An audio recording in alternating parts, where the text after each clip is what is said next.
Now, um,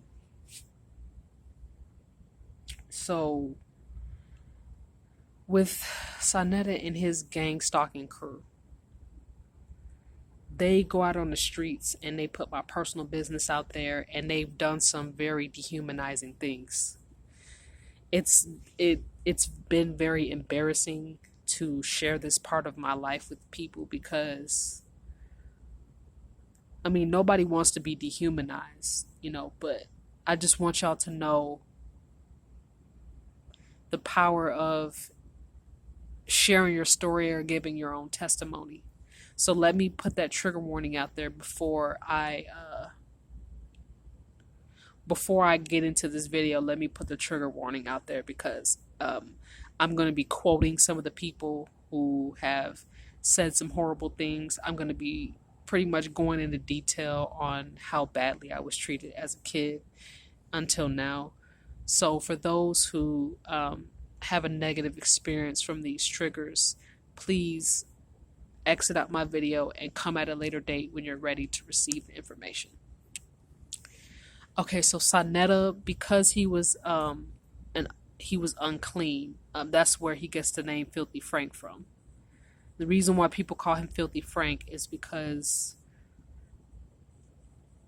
he doesn't take care of himself as much as he should. He's, and when you, for those who don't know, medically or scientifically, when your pH balance is low, you're more susceptible to give off an odor. Even if you do take a shower, you're gonna have to take a shower about 2, 3, maybe 4 times a day, because if your pH balance is at an acidic level, it makes you susceptible to any form of a disease or an infection. You know, anything life threatening or anything that starts off as minor but it becomes life threatening, it escalates to that point when your pH balance is low. A lot of people think that your body is more able to be compromised because alkalines are like kind of alkaline foods or drinks are kind of like bland and bitter sometimes or sweet.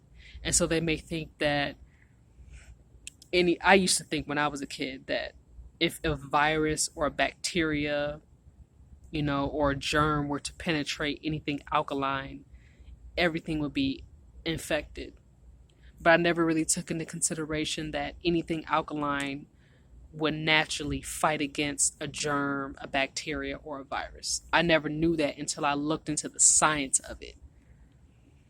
And how a lot of, like, think about like all the foods that we cook. Those are dead foods. Those are dead calories. So most of the, I guess, the information that our processors and the body pick up is just dead energy. So a lot of times when we eat, junk food and we drink these acids and stuff like that, like coffee, soda, we may get a rush because our appetite has been fulfilled, or not our appetite, but the taste buds have been fulfilled, and psychologically it gives us like some type of dopamine high, but we end up crashing later on. Like I said, we end up having an odor, we end up having jet lag, and it ends up backfiring, eating certain foods and drinking certain beverages that are not healthy, and they're just filled with sugar and chemicals and acids and stuff. If you consume a certain amount of starches or carbohydrates or fats, like trans fats or saturated fats, they're carcinogenic, which basically means they're cancerous to the body. They're poisonous. It makes you more susceptible to catching, viruses like HIV or AIDS. It makes you more susceptible to becoming, like, to your blood becoming cancerous, because the body, the cells, whether they're red blood cells, most of the time they're red blood cells, the red blood cells are not getting enough oxygen, and they're not getting enough water, and they're not getting the nutrients that alkaline foods such as herbs, fruits, vegetables, natural spring water have to offer. So if it's anything outside of that, most of the time it's unhealthy, and in consuming some of those things, it can make the body more susceptible to shutting down, completely, permanently. So anyway, back to Saneter. Saneter doesn't practice that at all. Anytime that anyone comes on his platform, like people like Young Pharaoh, for an example, or people like Young Pharaoh or General Sara Sutan Seti, have come on his platform and tried to speak to the conscious community about healthy eating and the libido, getting the libido up, and your stamina, keeping those ATP levels high.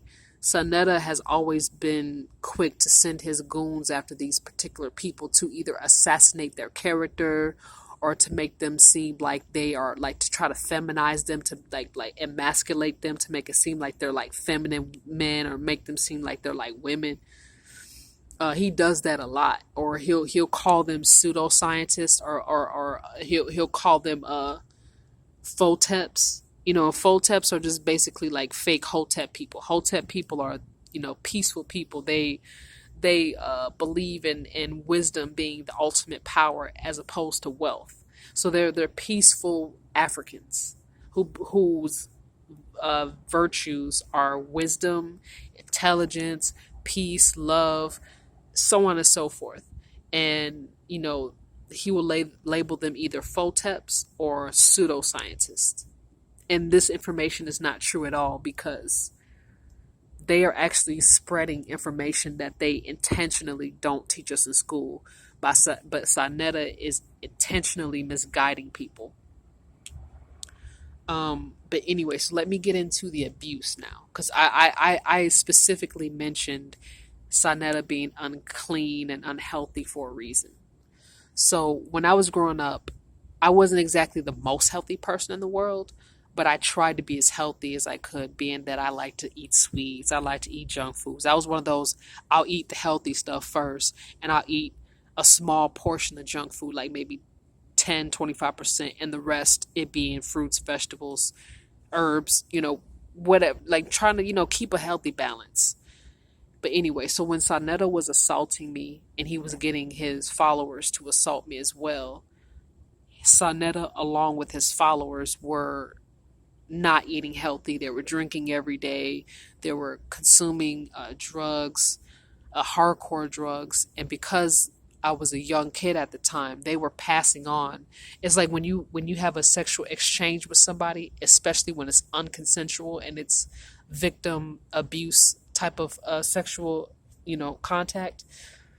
The person who is the predator or the abuser is a lot of the times the person who leaves behind negative energy to the victim. This is why, rapists do what they do. And if you notice, like a lot of rapists, a lot of them are very physically strong. They're seemingly healthy, even though they don't eat healthy. They seem healthy, but that's just because they force people either through coercion, by drugging them, or brute force, to engage in an energy exchange. Traffickers do this all the time. That's why black children are the number one trafficked people in the world, is to get not only their adrenochrome energy, but it's also to exchange. So whatever the predator has about themselves, whether they're unclean, whether they have a disease, whether they have a body odor, whether they have bad energy, a reprobate mindset, they may not have the best, they may have a learning disability, whatever it is bad about themselves that they want to get rid of, they'll transfer it onto you. So say if you're smart, you'll all of a sudden become dumb because you've had an energy exchange with a predator that actually had a learning disability. So all of their weaknesses they leave you with, and all your spiritual gifts, such as, like, say if you know how to draw, you know how to speak multiple languages, you're really good at sports, or you know how to dance really well, whether it's break dancing or sturdy or whatever it is that you're really good at. The predator who forced you into having a sexual exchange or exchange of energy took all your qualities and left their bad traits and their odor onto you for you to carry.